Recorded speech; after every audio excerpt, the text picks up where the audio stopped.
E, verso 1.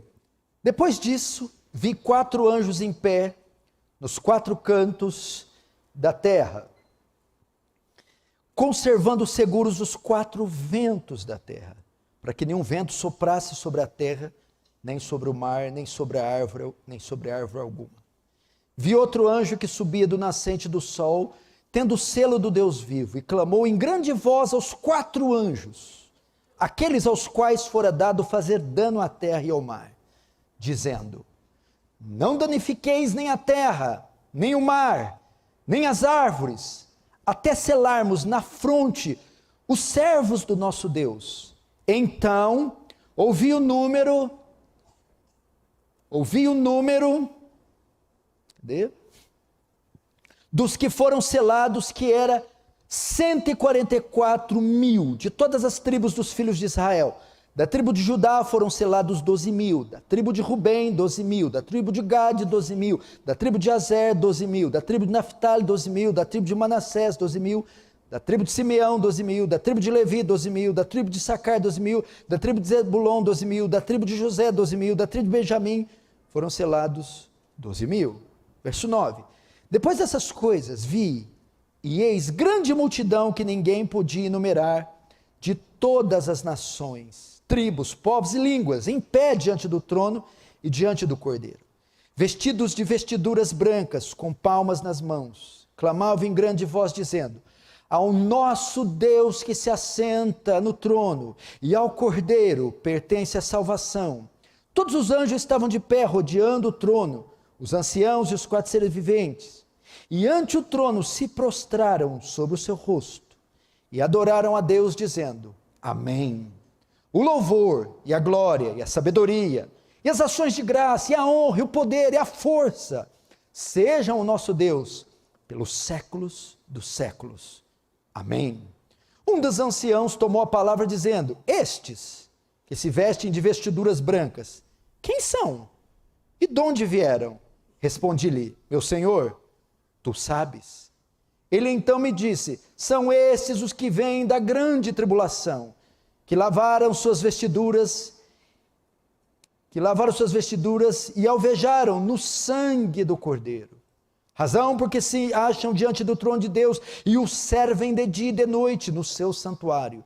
E aquele que se assenta no trono estenderá sobre eles o seu tabernáculo. Jamais terão fome, nunca mais terão sede.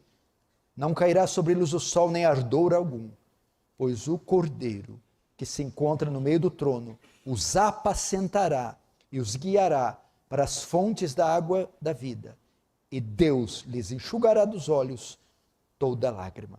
Deixa aberto aí, não feche, feche apenas os olhos para mais uma rápida oração.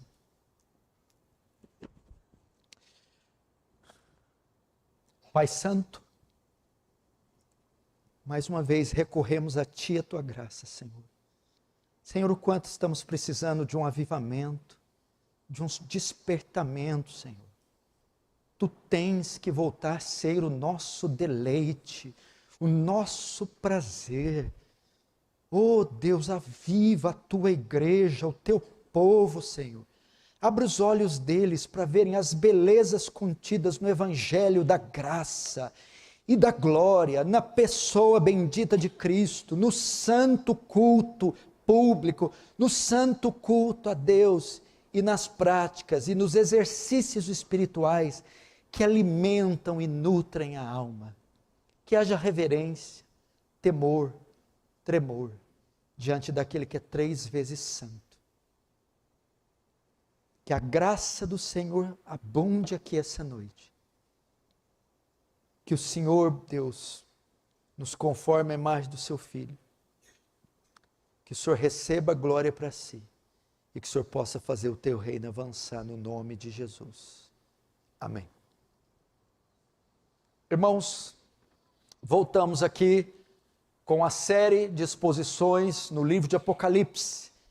É a nossa proposta, todos os domingos, fazer a exposição do livro até concluí-lo no capítulo 22.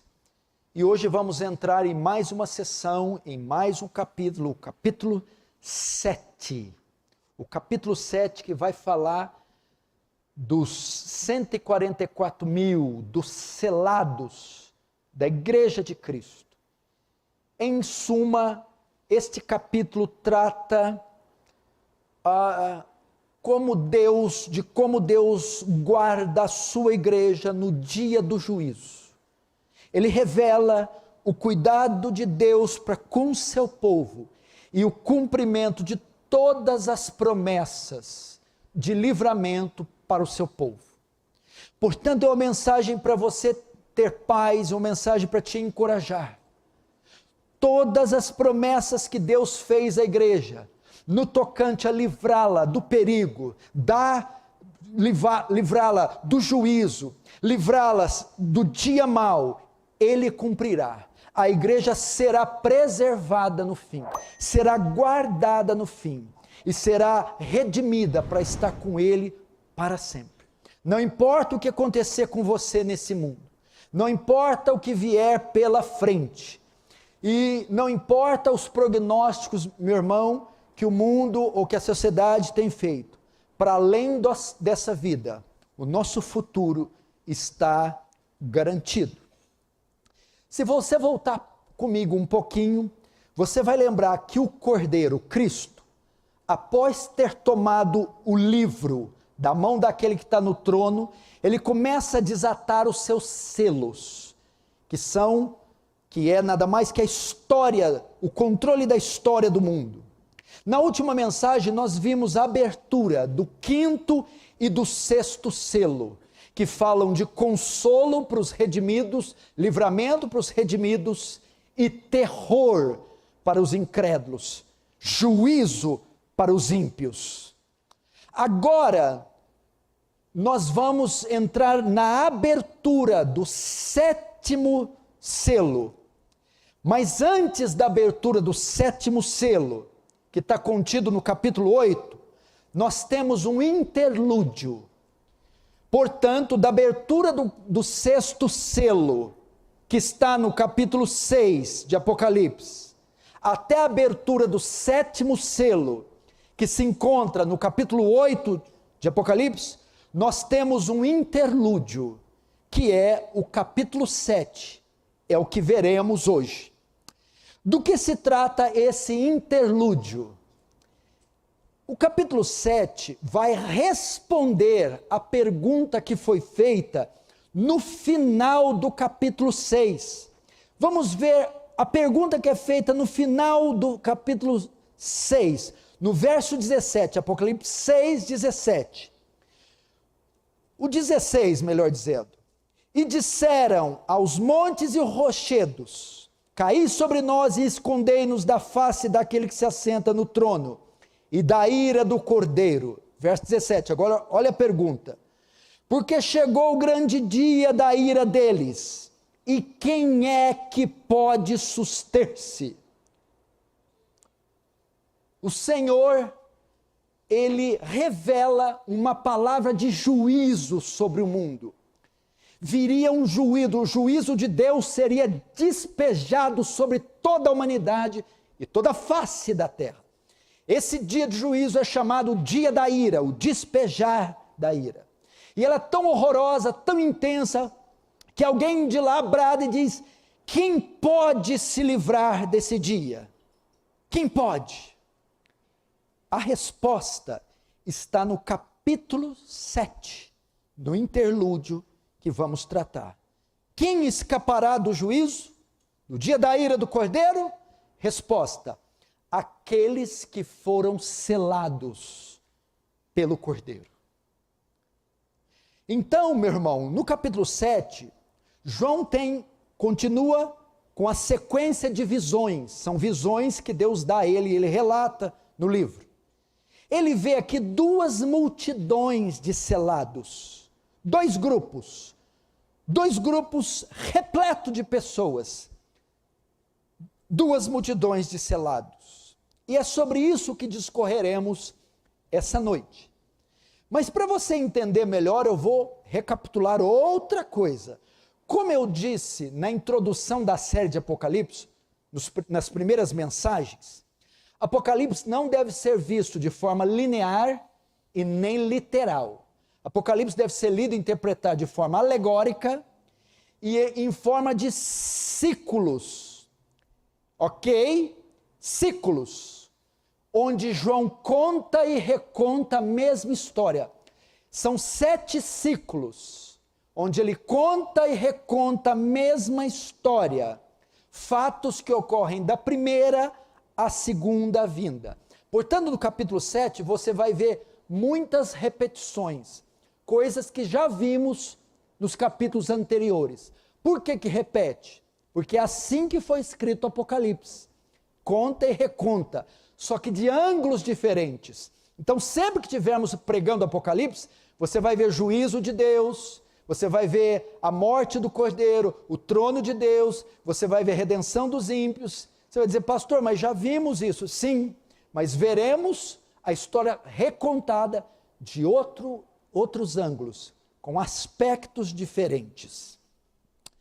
O capítulo 7, então, começa com a visão dos 4 anjos. Vamos ver o verso 1. Depois disso, vi 4 anjos em pé nos 4 cantos da terra, conservando seguros os 4 ventos da terra, para que nenhum vento soprasse sobre a terra, nem sobre o mar, nem sobre árvore alguma. João está tendo uma visão dada pelo Espírito Santo.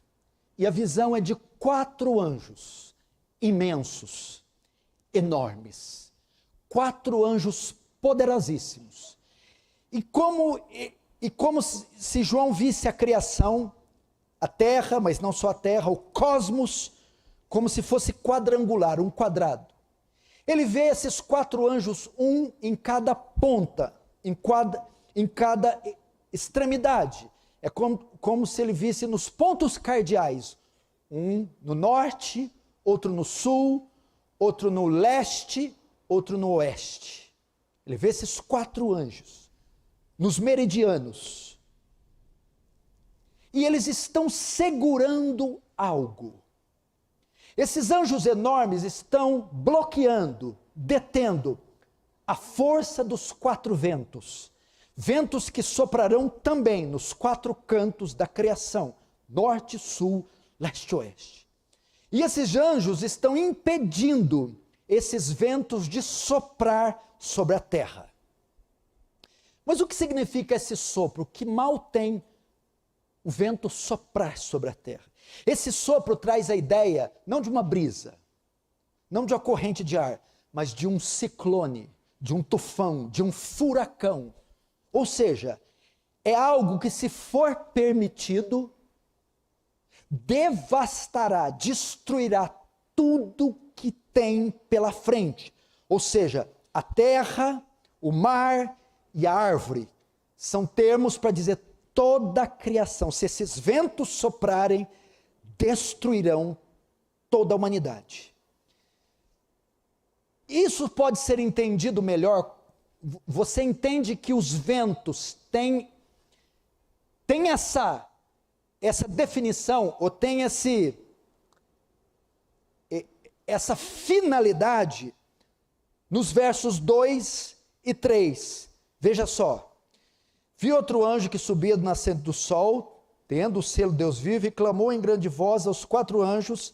Agora essa frase: aqueles aos quais fora dado fazer dano à terra e ao mar. Portanto, é um sopro danoso, ok?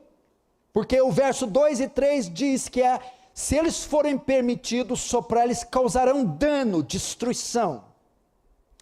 A ideia que João quer passar aqui é que foi anunciado uma terrível destruição sobre a face da terra, mas que por enquanto está sendo refreada, segurada, adiada pelos 4 anjos que estão nas 4 pontas da terra.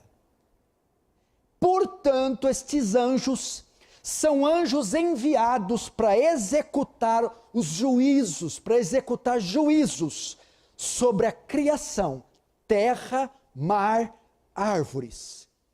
são juízos divinos, anjos enviados para executar esses juízos, mas que devem, por enquanto, segurar, refrear, esperar um tempo ainda.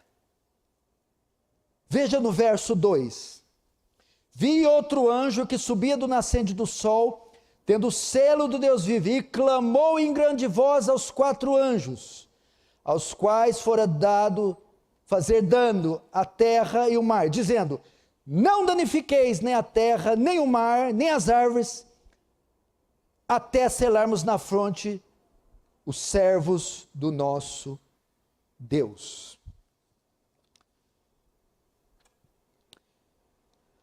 Então veja só, isso pode ser visto aqui com mais clareza no verso 2 e também no verso 3. Eles estão lá prontos para aplicar o juízo. É então que João vê um 5º anjo, um outro anjo. Esse anjo sobe do Oriente e ele grita com grande voz aos outros 4 anjos que estão preparados para aplicar o juízo, em forma dos ventos que eles estão segurando. O anjo pede aos outros 4, vejam, não danifiquem, não destruam, não devastem a terra ainda, não comecem o juízo sobre a humanidade ainda. Estão todos preparados, como se estivessem com a espada desembainhada, como se estivessem com a bala na agulha, como se estivessem a um palmo da destruição. E esse 5º anjo brada: segurem o juízo, não apliquem ele ainda, não destruam a humanidade ainda, não destruam a criação ainda, esperem. Qual a razão para esse pedido? Porque eles pedem, esse 5º anjo pede para os outros 4 esperarem. Porque existe algo que deve acontecer primeiro, de modo que se não acontecer primeiro, não virá o juízo sobre a terra. Tem que acontecer algo primeiro. O que deve acontecer? Veja, no verso de número 3, dizendo: não danifiqueis nem a terra, nem o mar, nem as árvores, até selarmos na fronte os servos do nosso Deus. Esse anjo então comunica aos outros e diz: o juízo não pode ser enviado sobre a terra até que sejam selados na testa os servos de Deus. Existe um número de pessoas em todo o mundo que deve ser selada, ou selados primeiro. Quem são esses? O anjo usa o termo servos de Deus. É um termo para se referir à igreja, aos cristãos, ao povo de Deus. O Senhor disse: enquanto o meu povo, o número total da igreja, o número total dos eleitos não for selado primeiro, o juízo não pode cair sobre a terra. Ou seja, existe um número de cristãos que tem que ser alcançado ainda. Existe um grupo de pessoas que precisam ser alcançadas. Essas são parte do povo de Deus, a igreja do Senhor. E só quando o último for alcançado, selado, salvo, convertido, trazido para a graça, é então que o juízo virá. Então aqui nós já aprendemos um princípio muito grande. A igreja de Cristo não sofrerá o juízo. Os anjos estão tinindo para começarem a matança, o desastre, a destruição. Entretanto, o povo de Deus ainda está lá entre os ímpios. Ainda há gente lá para ser alcançada, para ser selada, para ser convertida, para ser salva. de modo que ele não enviará o seu juízo sobre nenhum selado, nenhum eleito, nenhum cristão. Só quando o último for selado, salvo, separado, retirado, é então que ele envia seu juízo, sua ira. A igreja será poupada da ira, será poupada do juízo, será poupada destruição. Agora, o que é esse selo? Por que João usa, ou o anjo usa o selo? Olha, os anjos não soltarão os ventos até que sejam selados. Tem alguns textos que vão dar para nós a ideia do que é esse selo. Quando Deus, por exemplo, pronunciou o seu juízo sobre Jerusalém, na época do pré-cativeiro, dizendo que Jerusalém seria destruída, aqueles que estivessem em Jerusalém, que fossem marcados na testa, seriam poupados do juízo. Veja Ezequiel capítulo 9, verso 4. E lhes disse: passa pelo meio da cidade, pelo meio de Jerusalém, e marca com sinal na testa dos homens, que suspiram e gemem, por causa de todas as abominações que se cometem no meio dela.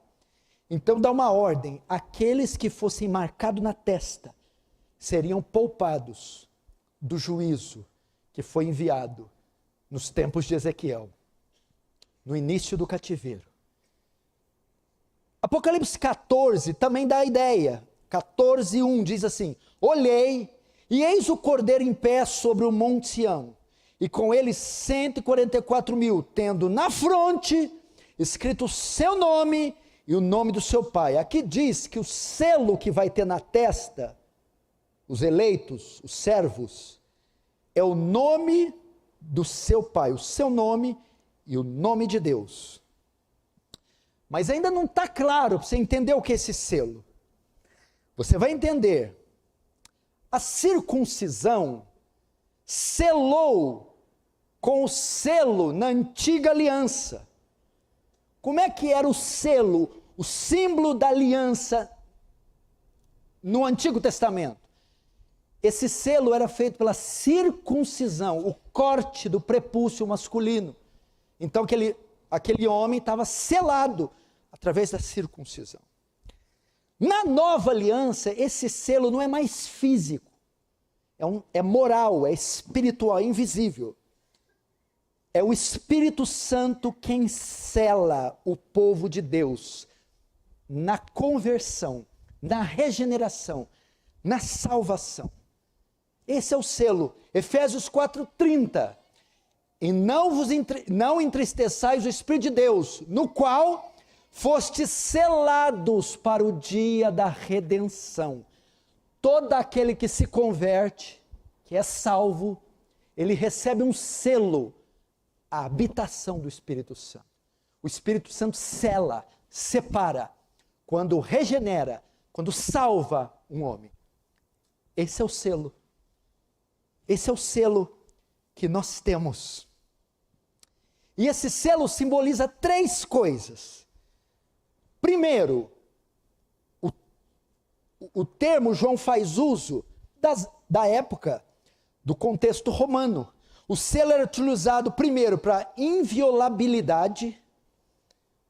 Aquilo que era selado não podia ser violado, não podia ser aberto. Era preservado, fechado. O que o Senhor está dizendo aqui é que os santos, aqueles que são selados, não podem ser corrompidos, não podem ser violados, foram selados pelo Espírito Santo, de modo que não podem ser corrompidos. Segundo, o selo dá a ideia também de propriedade, de posse. Aquilo que era selado era de posse, ou do governo, ou do Estado, ou da propriedade privada. O Senhor nos comprou por bom preço, e nós somos propriedade dEle, posse dEle. A Bíblia diz que nós somos as suas ovelhas, e Ele é o bom pastor, e ninguém nos tira, nos arrebata das suas mãos. Terceiro, o selo da ideia, carrega a ideia de genuinidade, selo de garantia e metro. Quando tem o selo, É para garantir que aquele produto não é falsificado, ele é genuíno, ele é puro.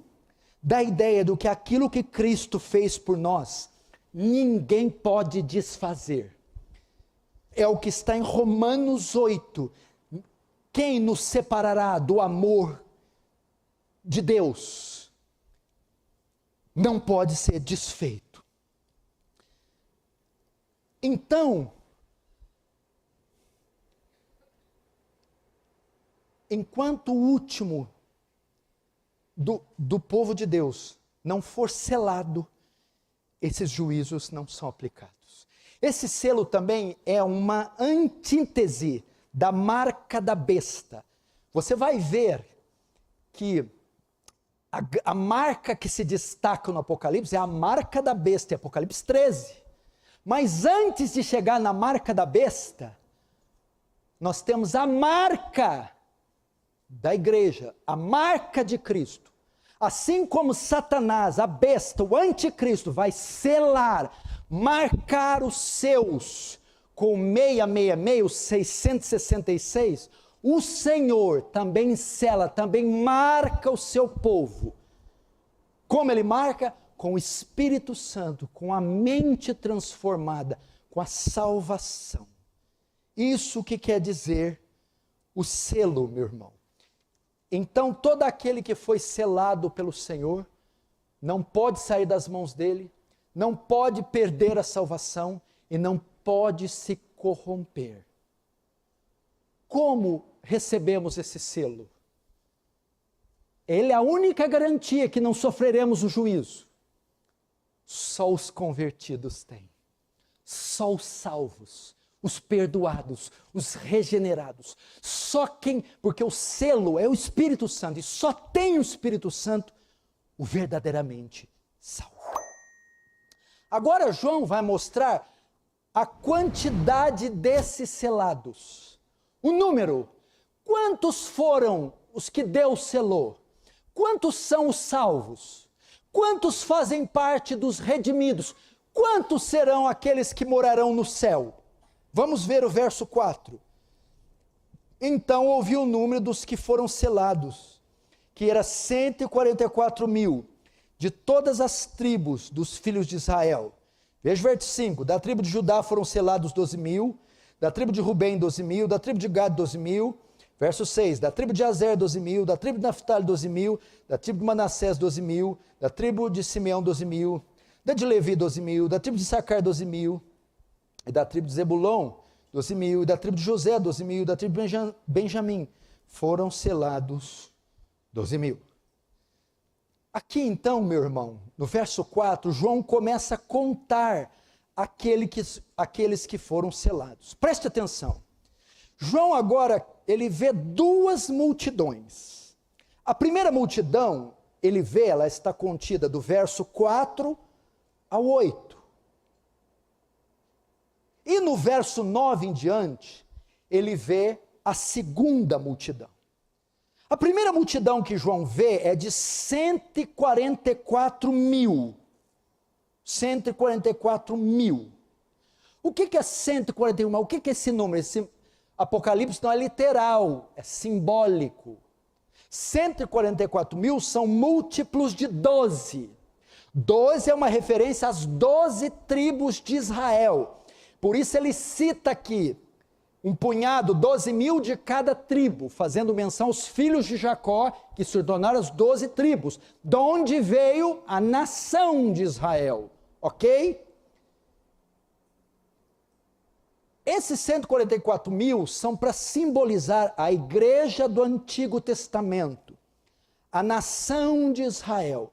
O que João está vendo nessa primeira multidão é o número de todos os salvos da antiga aliança, da igreja do Antigo Testamento, e o número de todos os israelitas, os judeus, que iam sendo salvos no período da igreja do Novo Testamento. Então a totalidade de Israel, dos judeus salvos, tanto na antiga quanto na nova aliança.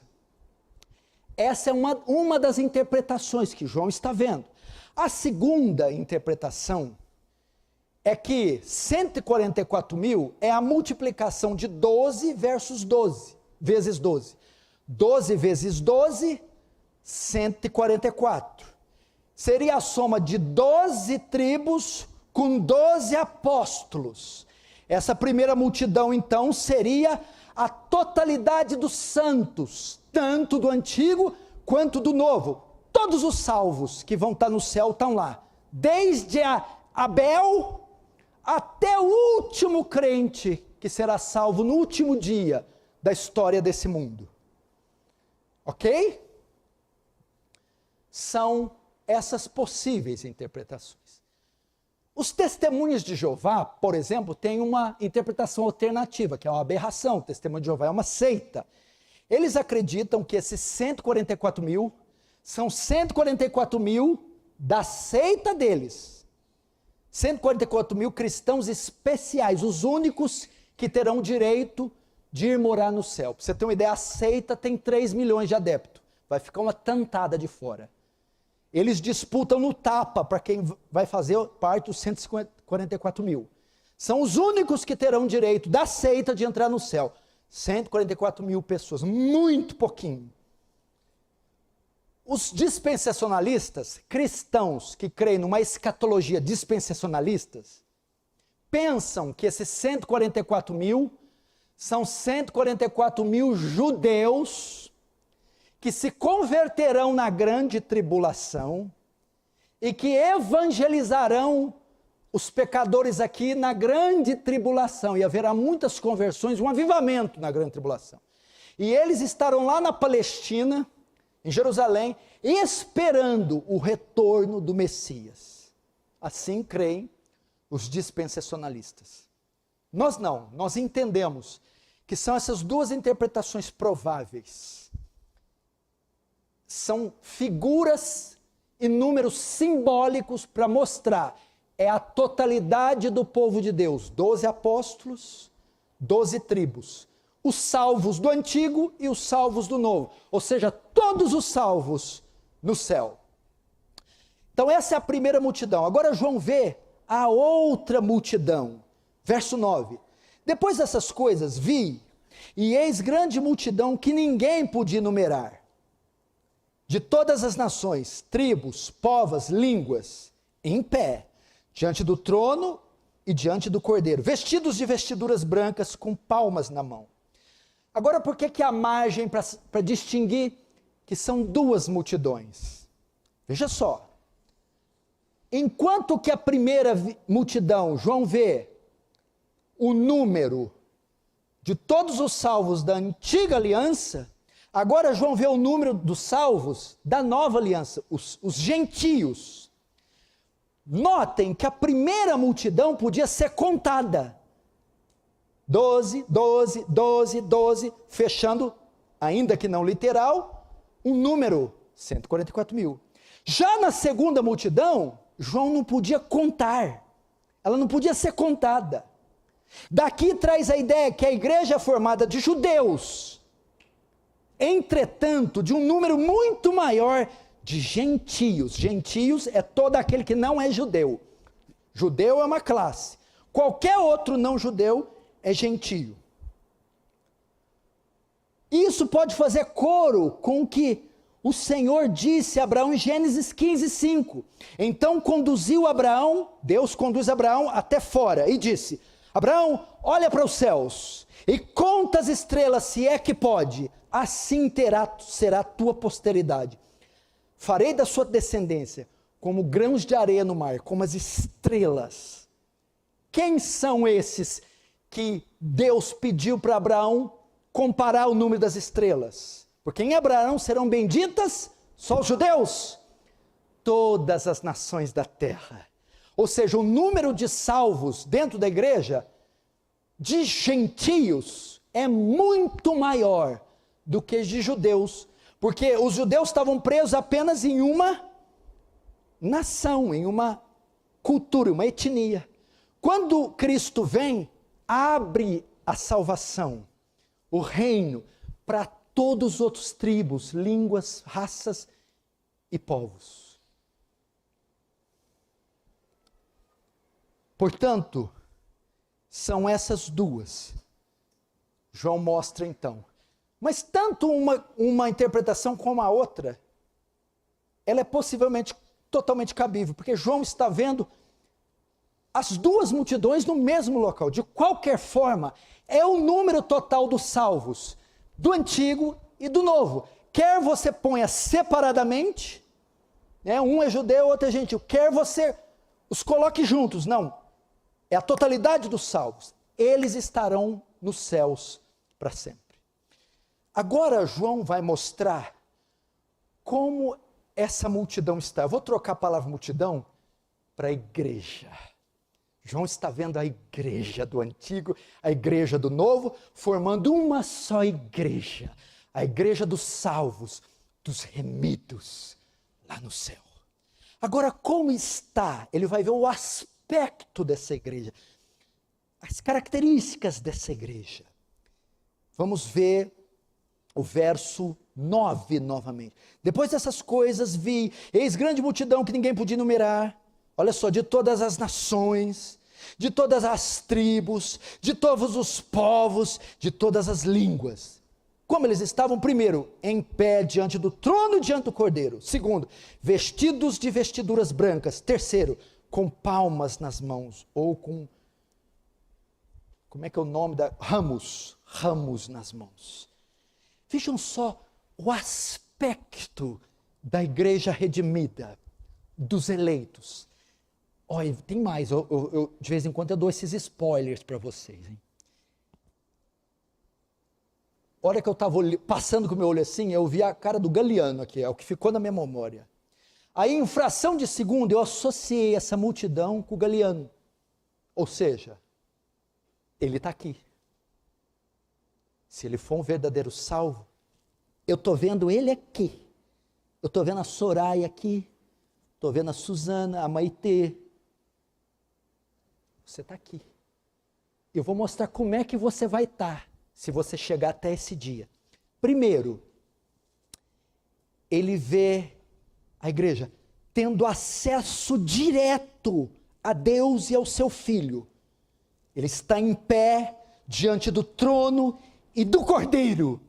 A igreja tem acesso constante, ininterrupto e direto a Deus e o seu Filho.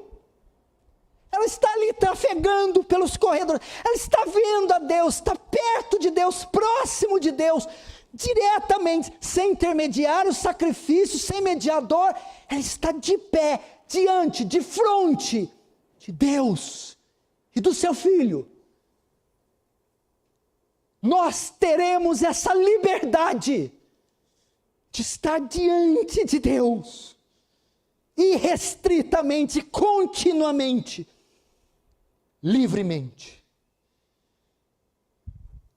Voltaremos, a criação voltará a ser como no Éden.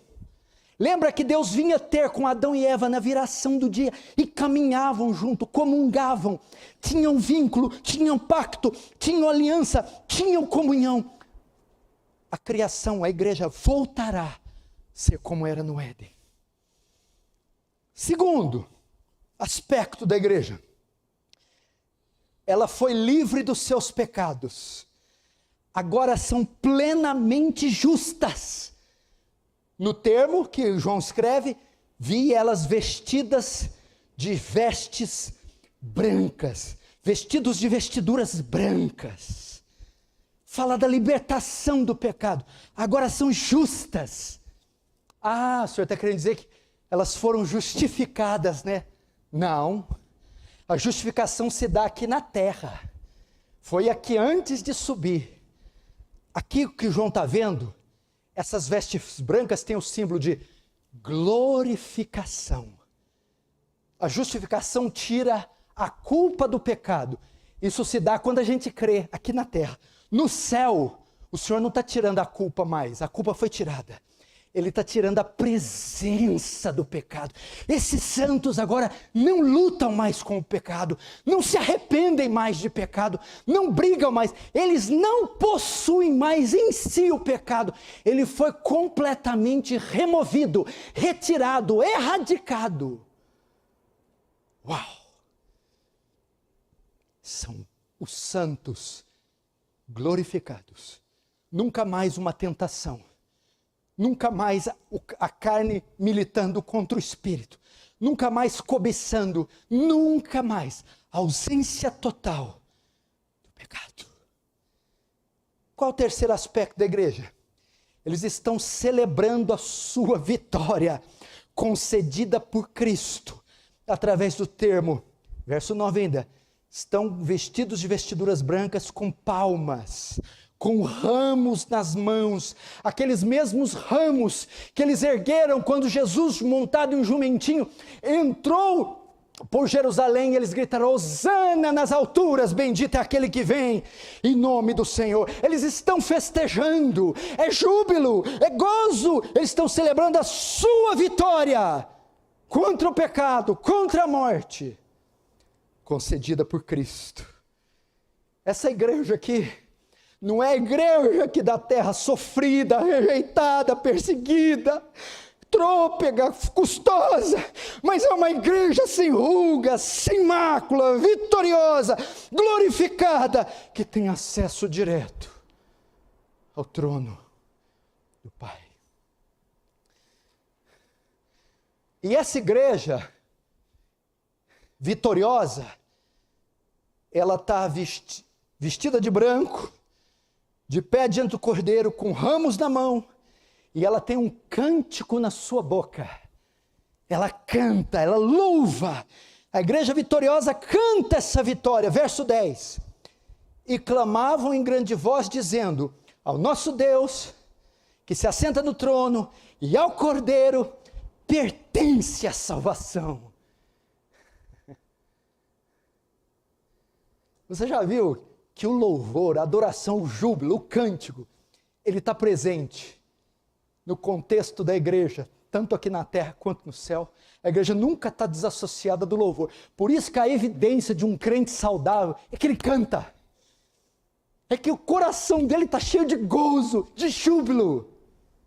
Ele canta. Ele celebra alguma coisa. Ele celebra o Cordeiro, ele celebra o Pai, ele celebra o Deus Trino, ele celebra a salvação. E essa igreja, dado o que ocorreu com ela, ela não pode se calar, ela exulta, ela brada, ela louva e ela adora. Agora, qual é o tema do louvor? Será que são os temas que esses cantores gospel criam hoje em dia? O tema deles, a salvação dada por Deus é o tema do seu cântico. É uma espécie de um segundo êxodo, onde Deus ordena a comemoração dos pães asmos, da Páscoa, e eles cantam a saída do Egito, ou é uma segunda tabernáculos, onde o povo se reunia para louvar, adorar a saída do Egito e habitar com o Senhor em tendas. A salvação dada por Deus é o seu tema. Irmão, você precisa de coisa para cantar? Cante a redenção, cante o que Cristo fez por você, cante o perdão dos pecados. É isso que deve encher o nosso coração, a salvação. E o que é mais demonstrado no verso 10? Essa multidão remida, a igreja, atribui a Deus e o seu Filho o fato de estarem nos céus, e clamava em grande voz, dizendo: ao nosso Deus que se assenta no trono e ao Cordeiro pertence a salvação. Estão dizendo: estamos aqui por causa de vocês, chegamos aqui por causa do seu Filho, chegamos aqui por causa do seu amor. Estão atribuindo a Deus a salvação. Parece que eles repetiram o mesmo cântico que Jonas cantou na barriga da baleia, Jonas 2,9, mas com voz de agradecimento: eu te oferecerei sacrifício, e o que votei, paguei ao Senhor, pertence à salvação. Glória a Deus.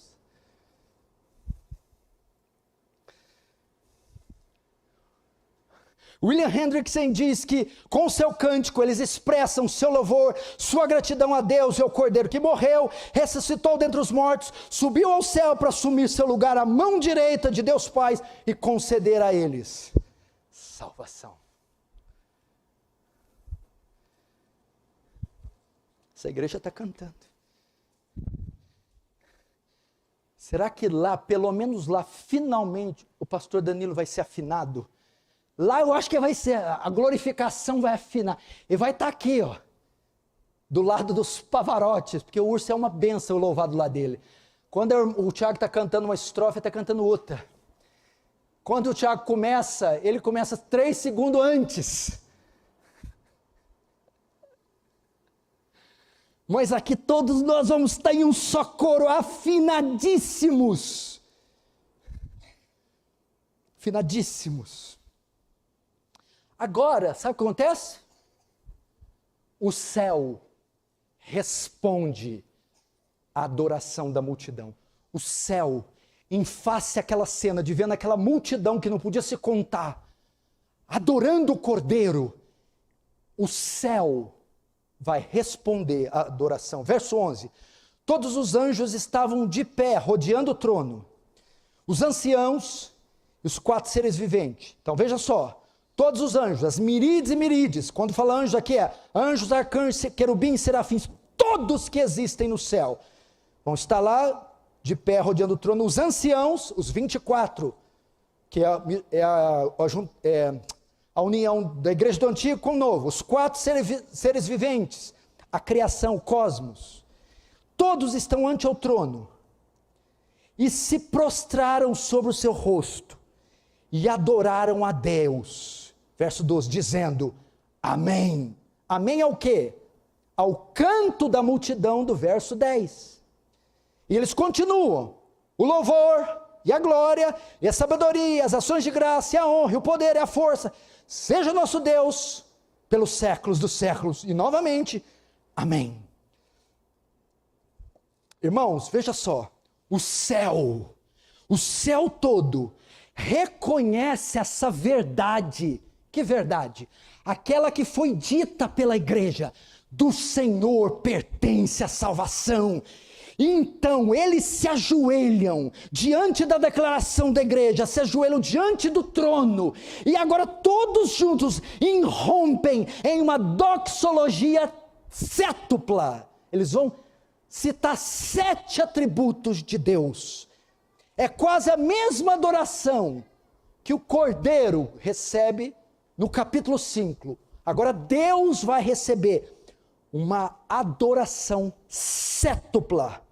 Eles usam 7 atributos de louvor, dando a ideia de uma adoração plena, acreditando a Deus todo o mérito da salvação. Veja o verso 12. Eles vão dizer, o louvor, 1, a glória, 2, e a sabedoria, 3, e as ações de graça, 4, e a honra, 5, e o poder, 6, e a força, 7. Seja o nosso Deus pelos séculos dos séculos. Amém. A palavra doxologia quer dizer palavra de glória. Doxo, glória. Logos, palavra. Doxologia, palavra de glória, palavra de louvor. Eles irrompem uma doxologia, uma palavra de louvor sétupla. 7 atributos de louvor são citados diante de Deus. Para quê? Acreditar a Ele todo o mérito da salvação. Dele vem a salvação, dele vem a graça, dele vem a bondade, dele vem a misericórdia. Agora, irmãos, prosseguindo, saberemos a origem dessa multidão, a origem da igreja. Verso 13. Um dos anciãos tomou a palavra dizendo, estes que se vestem das vestiduras brancas, quem são? De onde vieram? Verso 14, respondi-lhe, meu senhor, tu sabes. Ele então me disse, são os que vêm da grande tribulação, lavaram suas vestiduras e as alvejaram no sangue do Cordeiro. Verso 15, razão porque se acham diante do trono de Deus, o servo de dia e de noite no seu santuário, e aquele que se assenta no trono, estenderá sobre eles o seu tabernáculo. Vamos ir rápido agora. Aí João está estupefato vendo tudo aquilo. Imagina, irmão, não é brinquedo não. João está no céu, está no trono. Ele está vendo toda aquela... Não dá para descrever, né? Que termo eu poderia usar? Ele está vendo aquela solenidade, aquela celebração infinita, perfeita, beatífica.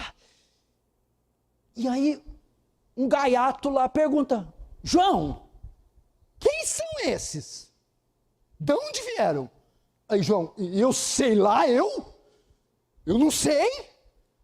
Tu sabes.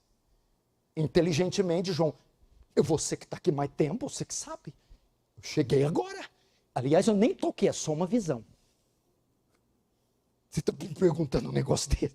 Imagina João, quando perguntou para ele, e eu vou lá saber isso. Isso aqui são os refolhos da eternidade, eu não entendo disso. Um dos anciãos pergunta a João, quem são esses? De onde vieram? João responde, eu não sei, tu sabes. Agora, o ancião dá a explicação, quem são, a identidade da igreja. Respondendo, são estes os que vêm da grande tribulação.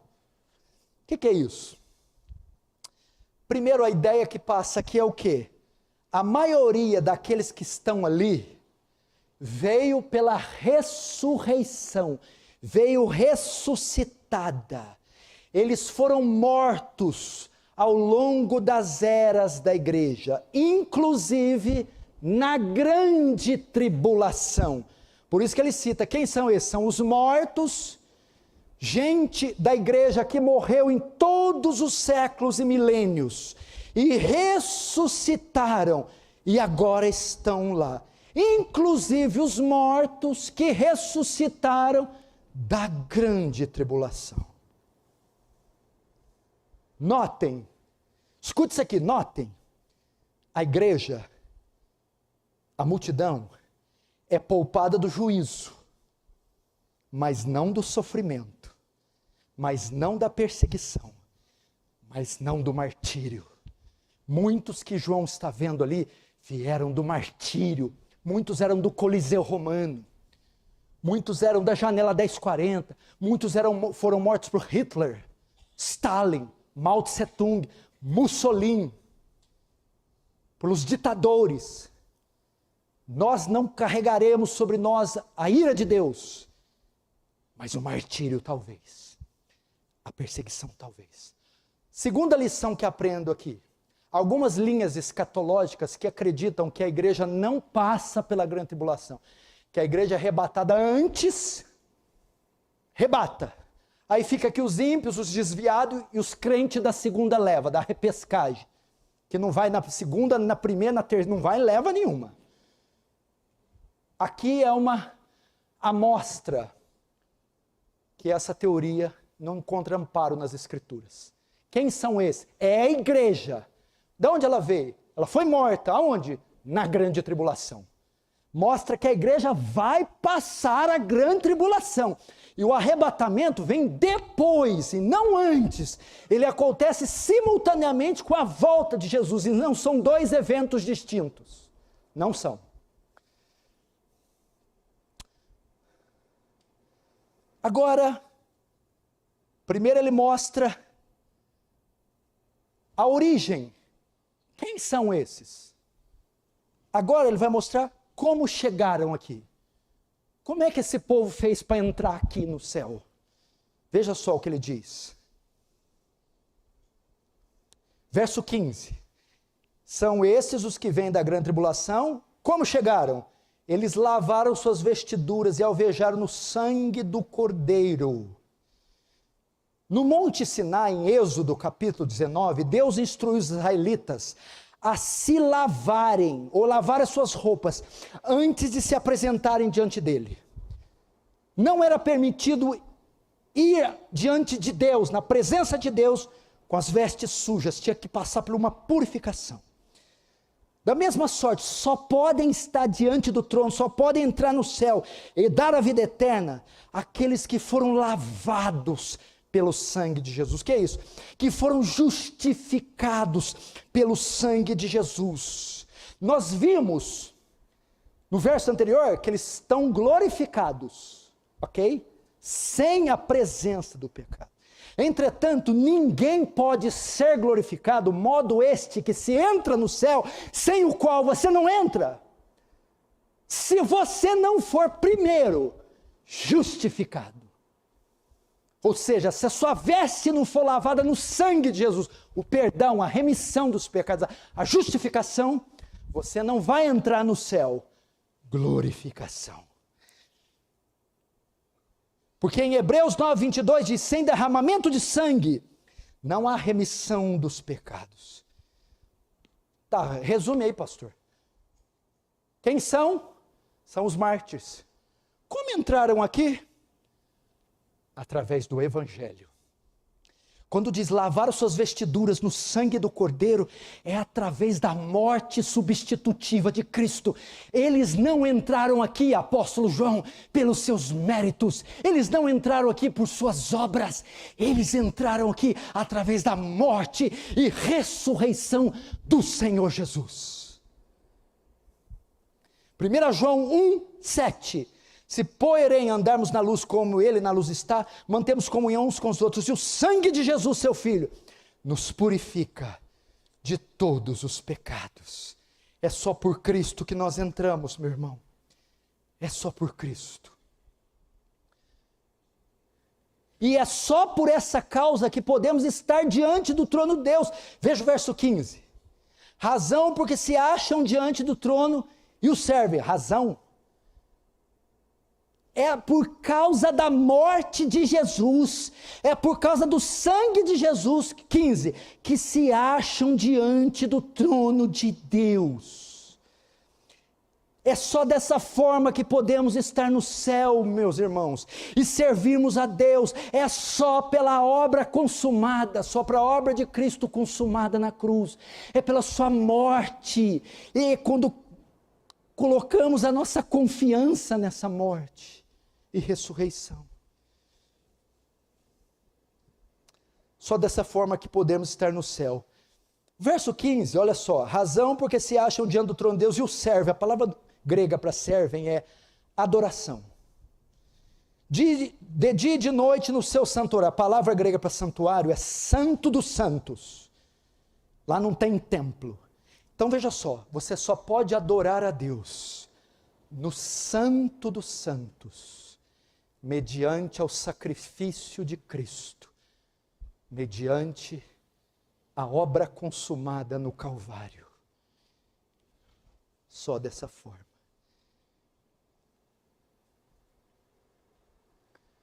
Mais uma vez, o glorioso Evangelho. O Evangelho está em todas as páginas do Apocalipse. É o glorioso Evangelho. Você está aqui entre nós? Você está temeroso quanto a ir para esse lugar ou não? Você pensa que ainda está de fora dele? Ou talvez de fato esteja? Como você pode responder a pergunta do capítulo 6, verso 17?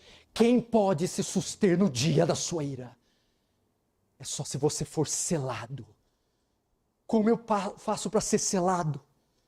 O selo é um presente dado pelo sacrifício de outro, a morte de Cristo me confere o direito de receber o selo e entrar vestido de vestes brancas, porque elas foram lavadas no sangue da cruz.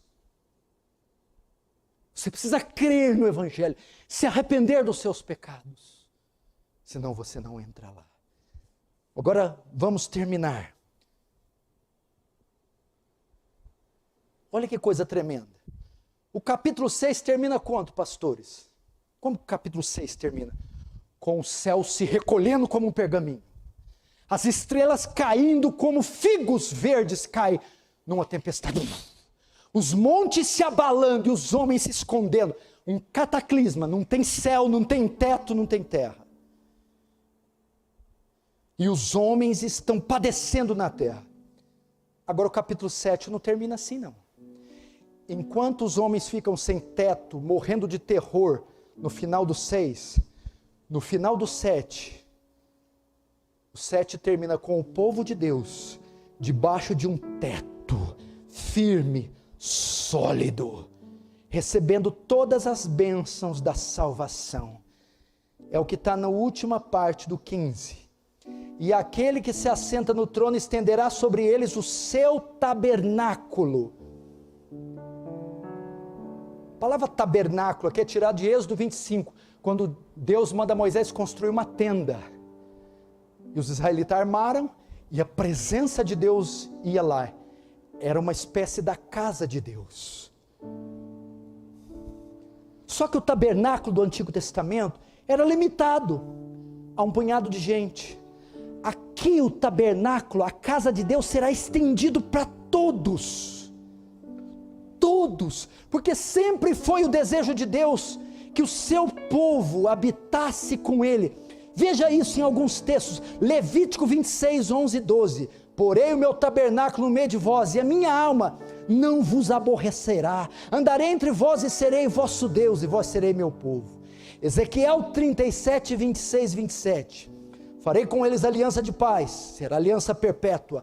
Porei meu santuário no meio deles, para sempre. O meu tabernáculo estará com eles, e eu serei seu Deus, e eles serão meu povo. Zacarias 8:8. E eu os trarei, e habitarão em Jerusalém, eles serão meu povo, eu serei o seu Deus. Apocalipse 21, 2 e 3. Vi a cidade santa, Nova Jerusalém, que descia do céu, da parte de Deus, preparada como uma noiva adornada para o seu noivo. E ouvi uma alta voz do trono dizendo: veja o tabernáculo de Deus, que está com os homens, e Deus habitará com eles, eles serão seu povo, e o próprio Deus mesmo com eles.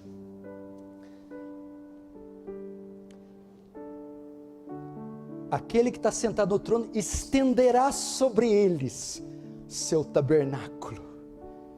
Quem que é o que está sentado no trono? Deus. Seu tabernáculo, o que é? Sua morada, os portões da eternidade, os palácios. Ele vai se estender, significa que ele vai abrir e vai chamar essa galera e vai dizer: entrem, vocês vão morar na minha casa, debaixo do meu teto, junto comigo. Diferente dos ímpios que o céu se recolheu, as montanhas todas ruíram, estão sofrendo juízo. Aqui vocês estão seguros. E agora, para terminar, morando com Deus no tabernáculo de Deus, eles não terão mais necessidade de coisa alguma. Verso 16, 17.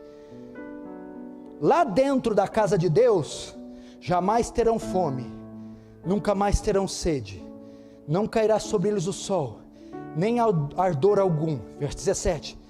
Pois o cordeiro, a razão porque não vai ter aquelas coisas, porque o cordeiro que se encontra no meio do trono os apacentará, eu, você, as multidões, a igreja, e os guiará para as fontes da água da vida, e Deus lhe enxugará dos olhos toda lágrima.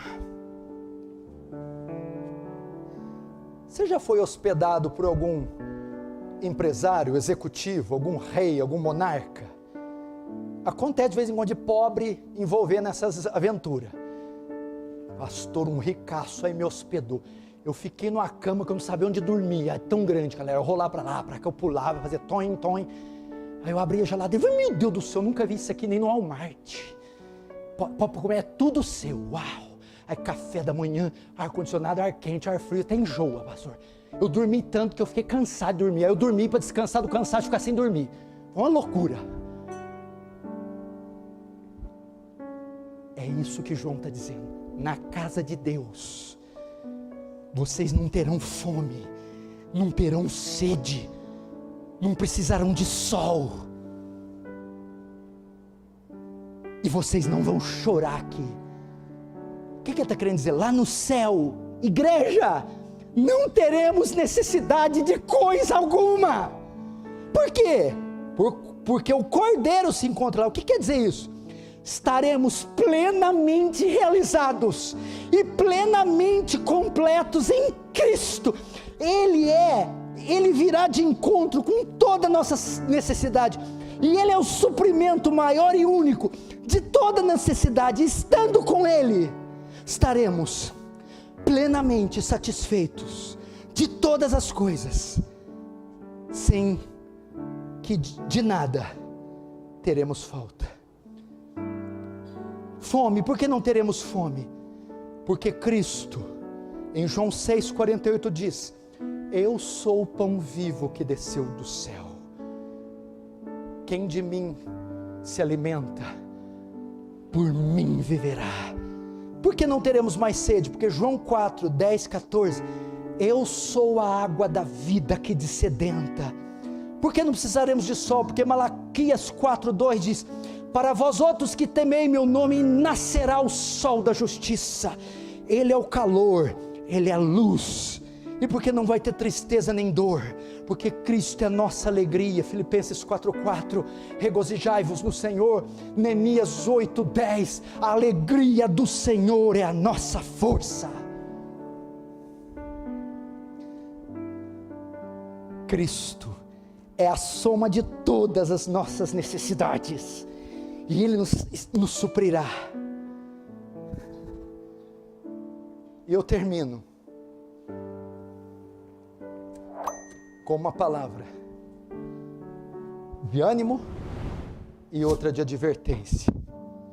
Isso receberá aqueles que receberam a Cristo como Senhor e Salvador.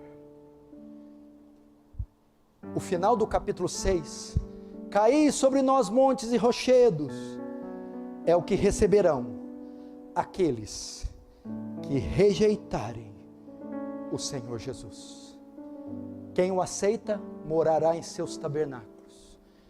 Quem o rejeita, sofrerá a sua ira. Qual desses dois lados você está? Como você se encontra aqui essa noite? Há tempo para você ainda. Esse dia está chegando. Os anjos estão nos 4 extremidades segurando, só esperando uma ordem para deixar os ventos soprarem e destruírem tudo. Só os selados serão poupados. Feche os seus olhos, curva a sua cabeça.